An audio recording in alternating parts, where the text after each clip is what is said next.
युवा राजनेता, कुशल वक्ता, रणनीतिकार, भारतीय जनता पार्टी के राष्ट्रीय मंत्री डॉक्टर महेंद्र सिंह का जन्म आज से लगभग 48 साल पहले उत्तर प्रदेश, जिला प्रतापगढ़, तहसील पट्टी, गांव करमाही में रामदास सिंह और श्रीमती इंदुमती सिंह के घर 16 मई सन 1969 को हुआ। प्रारंभिक शिक्षा गांव में ही रहकर प्राप्त की। आगे की पढ़ाई के लिए ये लखनऊ आए और जनता इंटर कॉलेज से हाई स्कूल और इंटरमीडिएट प्रथम श्रेणी में पास हुए। इसी दौरान इनकी मुलाकात स्वांत रंजन जी से हुई। यही इनको राष्ट्रीय स्वयं सेवक संघ में लेकर आए। लखनऊ विश्वविद्यालय से स्नातक की डिग्री हासिल की और अखिल भारतीय विद्यार्थी परिषद से जुड़े। अंतर्मन से ये प्रशासनिक सेवा में जाना चाहते थे। अटल बिहारी वाजपेयी से प्रभावित होकर भारतीय जनता पार्टी में एक कार्यकर्ता के रूप में कार्य करने लगे। राम जन्मभूमि आंदोलन से जुड़े। सन 1993 में युवा मोर्चा साकेत विभाग के कार्यालय मंत्री बने। सन 1994 में मंडल अध्यक्ष बने और संगठन के लिए काम करने लगे। सन 1995 में गुरु नानक वार्ड लखनऊ से चुनाव लड़ा और पार्षद बने। सन 2000 में युवा मोर्चा के प्रदेश उपाध्यक्ष बने। शिक्षा जारी रखते हुए प्राचीन भारतीय इतिहास में पीएचडी की डिग्री हासिल की और महेंद्र सिंह, डॉक्टर महेंद्र सिंह कहे जाने लगे। मध्य प्रदेश तथा बिहार जैसे राज्यों में सन 2004 से 2005 तक युवा मोर्चा में अहम पदों को संभाला। सन 2007 में भाजपा के प्रदेश महामंत्री बने और प्रदेश की राजनीति में अपनी उपस्थिति दर्ज कराई। साल 2012 में उत्तर प्रदेश के सदस्य विधान परिषद बने। सदस्य विधान परिषद के रूप में कई गंभीर मुद्दों को सदन में उठाते रहे। इसी बीच छत्तीसगढ़, हरियाणा, राजस्थान, मध्य प्रदेश, बिहार, महाराष्ट्र, दिल्ली और उत्तराखंड जैसे राज्यों में अहम पदों पर रहते हुए कार्य किया। केंद्रीय नेतृत्व ने विश्वास करते हुए इनको आसाम का प्रभारी बनाया। अपनी कुशल रणनीति के द्वारा आसाम में भाजपा सरकार बनवाने में महत्वपूर्ण भूमिका अदा की। उत्तर प्रदेश में परिवर्तन यात्राओं का प्रभारी बनाया गया, जिसका सफलतापूर्वक संचालन किया। कई भाषाओं में पकड़ रखने वाले असाधारण प्रतिभा के धनी डॉक्टर महेंद्र सिंह से आइए एक मुलाकात करते हैं आज के शख्सियत कार्यक्रम में। महेंद्र जी, आपका हमारे प्रोग्राम में स्वागत है। बहुत बहुत धन्यवाद। महेंद्र जी, आप आईएएस बनने की राह पे थे, तो अचानक ये राजनीति में कैसे आना हुआ? नहीं, हमारी रुचि थी और बहुत मन में इच्छा थी कि मैं प्रशासनिक सेवा में जाऊं, लेकिन संघ से जुड़ने के कारण से और विद्यार्थी परिषद में काम करते हुए और भारतीय जनता पार्टी के प्रति रुझान बढ़ा जब राम जन्मभूमि आंदोलन हुआ, और उसके बाद उसको देखते हुए मेरा भी मन कहा कि मैं राजनीति में कुछ काम करूं, और सौभाग्य से इस दिशा में मैं आगे बढ़ गया। तो संघ से बहुत जुड़ाव रहा है। संघ के बारे में लोग बहुत जानते हैं। संघ से जनसंघ है, भाजपा है, तो कुछ इसके बारे में कुछ विस्तार से वास्तव में जो भारत की संस्कृति है, भारत की सभ्यता है, भारत का संस्कार है, भारत का अध्यात्म है, भारत की वाणी है, भारत का विचार है, इसका सबका समग्र रूप अगर देखना है तो संघ की तरफ देखना पड़ेगा। संघ वास्तव में भारत के लिए आजादी से पहले और आजादी के बाद बहुत कुछ काम किया है। मैं समझता हूं कि देश को बनाने में संघ का बहुत बड़ा योगदान है। राष्ट्रीयता की भावना को जागृत करना, व्यक्ति निर्माण का काम करना, समाज में वो सब चीजों को भावनाएं पैदा करना जिससे देश को नंबर 1 का देश बनाया जा सके। हमको लगा कि वास्तव में संघ एक ऐसी विचारधारा है कि इससे जुड़ने से व्यक्ति निर्माण से लेकर के राष्ट्रीय निर्माण तक का काम होता है, और उस दिशा में काम करते हुए हम लोग आगे बढ़ गए। तो संघ के बारे में बताया जाता है कि बहुत एक वर्ग विशेष के खिलाफ है, या मतलब संघ से बड़ा लोग, जो लोग संघ को नहीं जानते वो लोग संघ के बारे में ऐसी बात करते हैं।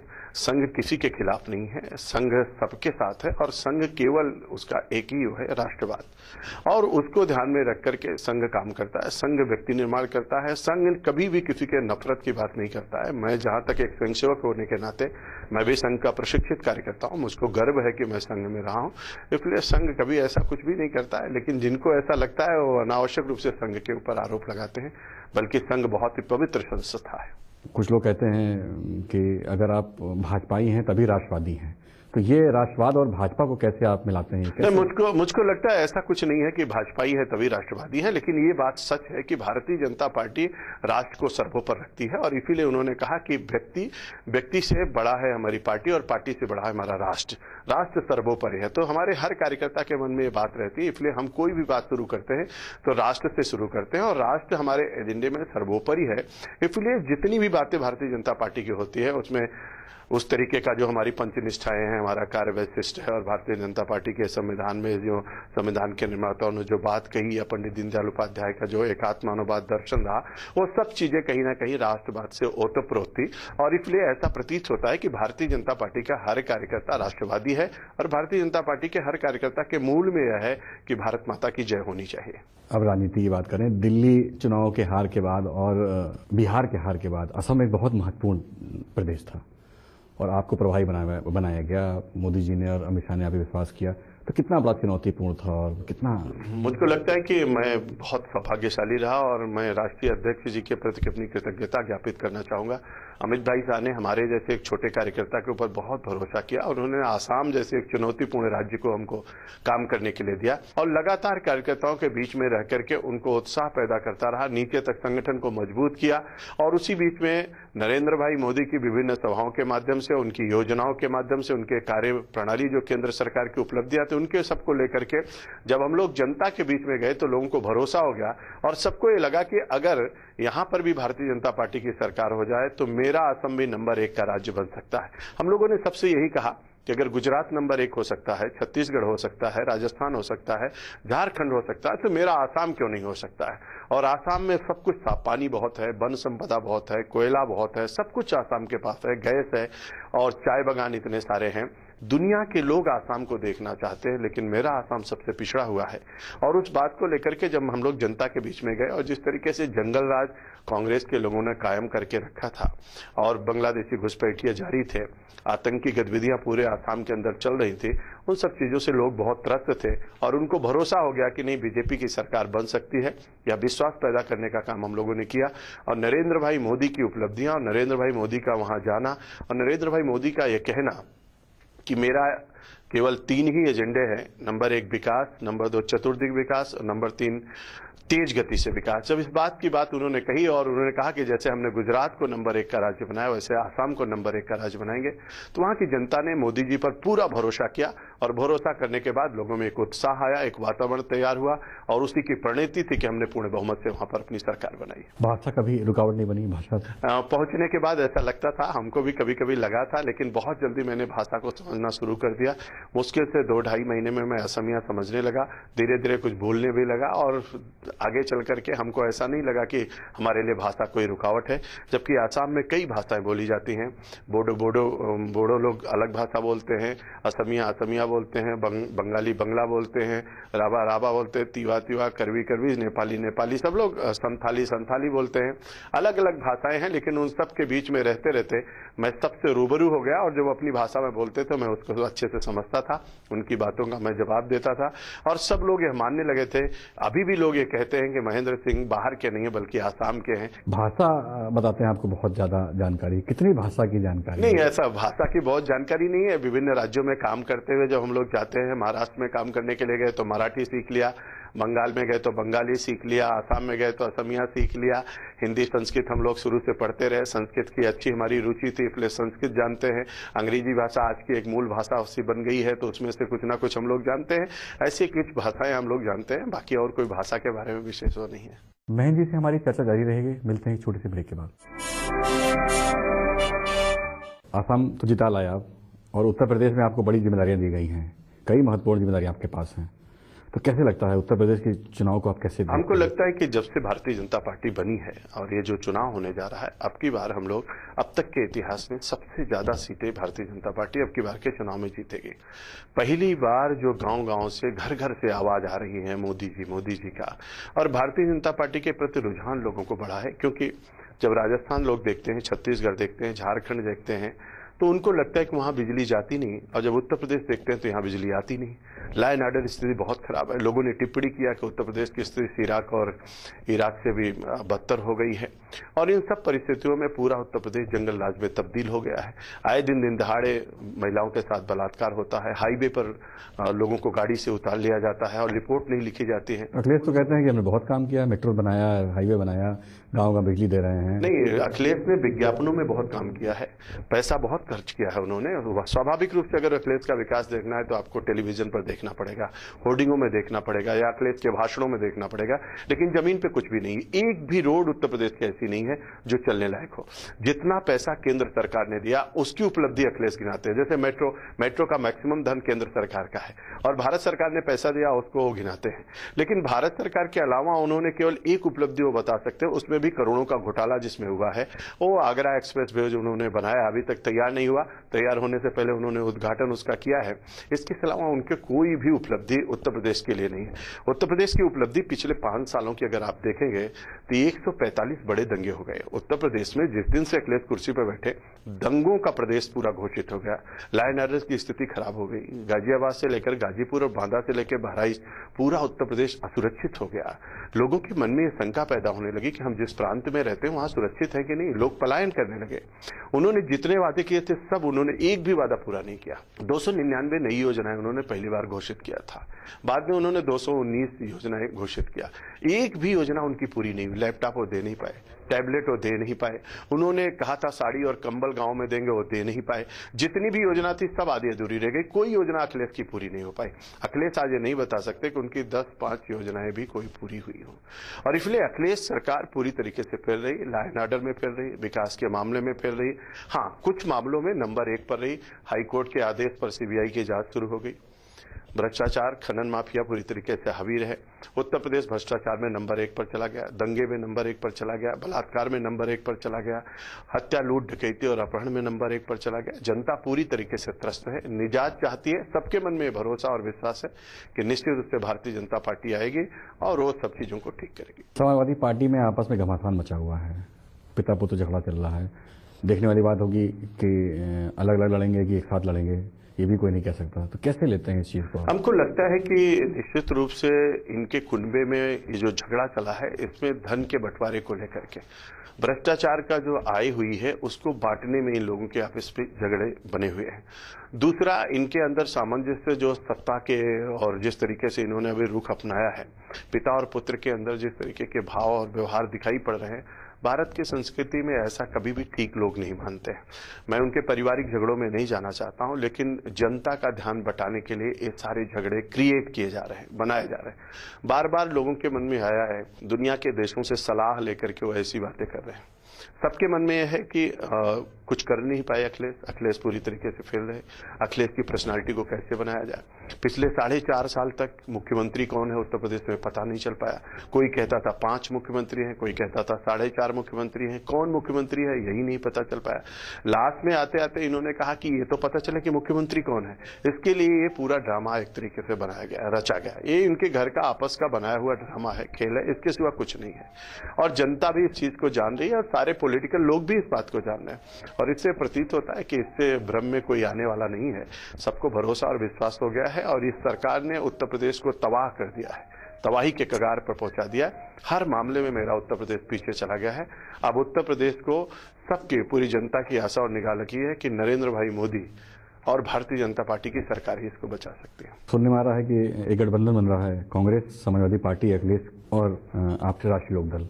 तो कितना फर्क पड़ेगा उत्तर प्रदेश राजनीति? नहीं, हमको लगता है कि राहुल ने यहाँ पर यात्रा निकाली थी, खाट यात्रा, उनकी खटिया खड़ी हो गई, उनको आभास हो गया, पता चल गया।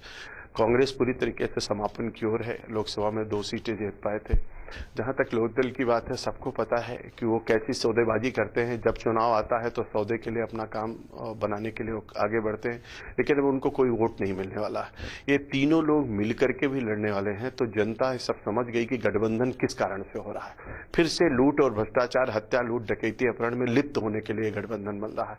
ये नाग गठबंधन है। पहले से भी इन लोगों का आपस का गठबंधन पहले से भी चला। जब दिल्ली में सरकार कांग्रेस की चल रही थी तब भी सपा बसपा उनका सहयोग कर रहे थे। सारे लोग मिलकर के सरकार चला रहे थे और आज भी ये लोग मिले हुए हैं, आगे चुनाव में भी मिलकर के लड़ेंगे। लेकिन उत्तर प्रदेश की जनता ने पूरी तरीके से मन बना लिया और उस मन को परिवर्तन यात्रा में हमारे दिखाई पड़ा है, जब सड़कों पर हुजूम आया है और उससे अब सिद्ध हो गया है कि भारतीय जनता पार्टी आ रही है और ये सब लोग जा रहे हैं। नोटबंदी एक बहुत बड़ा मुद्दा है, तो नोटबंदी से क्या लगता है आपको, उत्तर प्रदेश राजनीति में क्या अंतर आएगा? आजाद भारत में सबसे ऐतिहासिक और स्वर्णिम कदम अगर किसी को कहा जाए तो इस नोटबंदी को कहा जाए। भारत मेरा सोने का चिड़िया था और भारत मेरा किस दशा में चला गया। आर्थिक दृष्टि से पूरे भारत को लोगों ने तबाह कर दिया। नोटबंदी एक ऐसा कदम है जिससे भारत फिर से आर्थिक समृद्धशाली भारत बनेगा, शक्तिशाली भारत बनेगा, मजबूत भारत बनकर के उभरेगा और भारत सोने की चिड़िया की दिशा में आगे बढ़ करके आगे बढ़ेगा। और मोदी जी का जो नारा था सबका साथ सबका विकास, इस नोटबंदी के बाद उस नारे में एक वह भाव दिखाई पड़ रहा है जिसमें सबका साथ सबका विकास का भाव प्रदर्शित हो रहा है। नोटबंदी से लोगों के अंदर उत्साह आया है। जनता ने देखा है कि वास्तव में भारत के प्रधानमंत्री ने पहली बार एक ऐसा निर्णय लिया है जो उन्होंने चुनाव के समय कहा था कि भारत को मैं भ्रष्टाचार मुक्त भारत बनाऊंगा, और उस भ्रष्टाचार मुक्त भारत बनाने के लिए उन्होंने एक ऐतिहासिक कदम उठाया है और इसी का परिणाम रहा कि जनता ने इसका भरपूर समर्थन दिया है।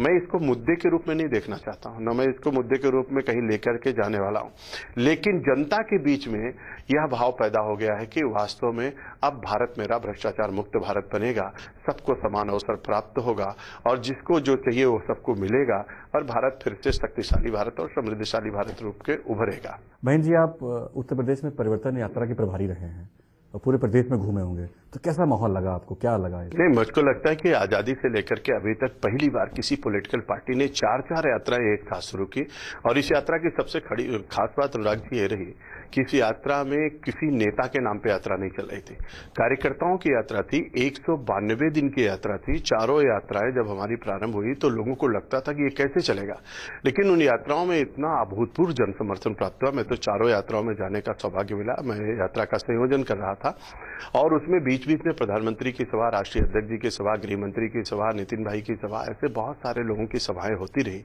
उसके कारण से माहौल पूरी तरीके से उत्तर प्रदेश का बदल गया और चलते चलते जब परिवर्तन महारैली हुई तो इतिहास बना करके चला गया। तो मुझको लगता है कि उत्तर प्रदेश के परिवर्तन में परिवर्तन यात्रा का बहुत बड़ा योगदान रहा और पहली बार जो जन समर्थन लोगों का प्राप्त हुआ है वो अभूतपूर्व था परिवर्तन यात्रा के माध्यम से। महन जी से हमारी चर्चा जारी रहेगी, मिलते हैं छोटे से ब्रेक के बाद। मायावती जी का एक आरोप है कि उनके भाई को जानबूझकर केंद्र सरकार परेशान कर रही है उत्तर प्रदेश चुनाव को देखते हुए। पूरा उत्तर प्रदेश जानता है, पूरा देश जानता है, भ्रष्टाचार की जीती जागती मूर्ति के रूप में मायावती को देखा जाता है।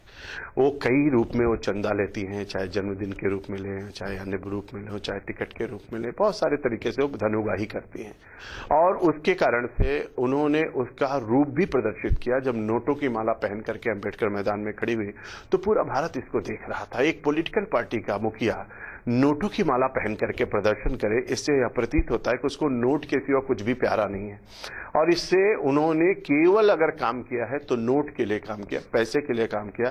उन्होंने कभी समाज बनाने के लिए, देश बनाने के लिए, प्रदेश बनाने के लिए कोई काम नहीं किया और उसी का परिणाम था कि आज जिस दिन नोटबंदी हुई तो सबसे ज्यादा हलचल अगर कहीं पैदा हुई तो लोगों ने देखा कि बुआ जी को हुई, फिर बबुआ जी को हुई, फिर बाबू जी को हुई, ऐसे कुछ लोगों को ही दर्द हुआ। कारण क्या था? कारण यही था कि उनके पास अवैध धन इतना था, काला धन इतना था कि उसको बचा पाना मुश्किल काम था और इसलिए रात भर गाड़ियां आती रही और अटैची जाती रही। लोग इस बात को भी जानते हैं कि जिस बंगले में एक गाड़ी नहीं घुस सकती वहां सैकड़ों गाड़ियां घुस गई और उन गाड़ियों में क्या क्या रख करके भेजा गया ये सब लोग जानते हैं और इसलिए स्वाभाविक है कि मायावती जिन बातों को कह रही है वो सब बातों का कोई आधार नहीं है और इसलिए आय की संपत्ति की जांच जिन नेताओं पर चली उत्तर प्रदेश में उसमें 2-3 नेता ही हैं और उसमें एक नाम उनका भी है। और अगर देश उस समय तो भाजपा की सरकार नहीं थी और जिस तरीके से संपत्ति की जांच चल रही है और आय से अधिक संपत्ति आ रही है तो उनके परिवार, उनके लोग, सब लोग उसमें लिप्त हैं और इसकी भी आगे पता चलेगा कि सच्चाई क्या है। आपने दोनों सरकार देखी है, अखिलेश जी की भी देखी है, मायावती जी की भी देखी है, बेहतर कौन है दोनों में? हमको लगता है कि दोनों सरकारें उत्तर प्रदेश के लिए बहुत घातक सिद्ध हुई हैं, एक से बढ़कर के एक हैं। इनको आप देखिए तो जहां से मायावती ने खत्म किया था वहीं से अखिलेश ने शुरू कर दिया। हर मामले में उन्होंने उसको आगे बढ़ाने का काम किया, किसी मामले में वो पीछे नहीं रहे। भ्रष्टाचार के मामले में भी मायावती ने जहां समाप्त किया वहां से इन्होंने शुरू किया। खनन माफिया उनके यहाँ भी थे, खनन माफिया इनके यहाँ भी थे। भ्रष्टाचार में उनके मंत्री भी लिप्त थे, इनके मंत्री भी लिप्त थे। बलात्कार का दौर उनकी सरकार में भी चल रहा था, वही दौर इनकी सरकार में भी चल रहा था।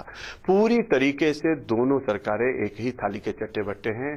एक को नागनाथ कहा जाए, एक को सापनाथ कहा जाए तो अतिशयोक्ति नहीं होगी। इसलिए इसमें कोई अंतर नहीं। इन्होंने दोनों लोगों ने मिलकर के उत्तर प्रदेश को तबाह किया है। दोनों जातिवादी हैं, दोनों आर्थिक भ्रष्टाचार में लिप्त हैं, दोनों हत्या लूट डकैती अपहरण में लिप्त रहते हैं, दोनों गुंडे और बदमाशों को प्रश्रय देते हैं। दोनों का एक ही अभियान है, केवल लूटो और बांटो और राज करो।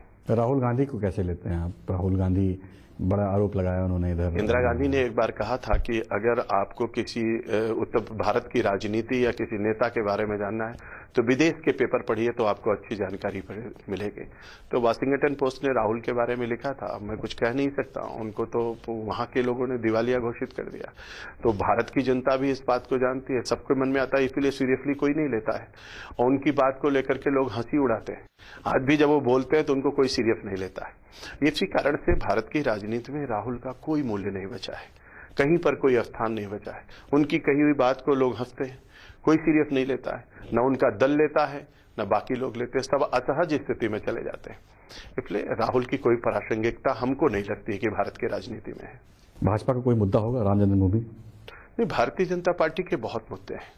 उत्तर प्रदेश में सबसे पहला मुद्दा है भारतीय जनता पार्टी के लिए, जो मोदी जी जिसके पर्याय हैं, विकास हमारा मुद्दा है, विकास हमारा एजेंडा है। और भारतीय जनता पार्टी की सरकार जहां कहीं भी है वहां केवल विकास के नाते वो जानी जाती है और इसलिए विकास को हम मुद्दा बनाएंगे। दूसरा, उत्तर प्रदेश में सबसे बड़ी जरूरत है, यहां पर लॉ एंड ऑर्डर की स्थिति ठीक होनी चाहिए, कानून व्यवस्था का राज्य होना चाहिए। दूसरा, भ्रष्टाचार मुक्त उत्तर प्रदेश बनना चाहिए। तीसरा, जो भ्रष्टाचारी हैं उनको जेल जाना चाहिए।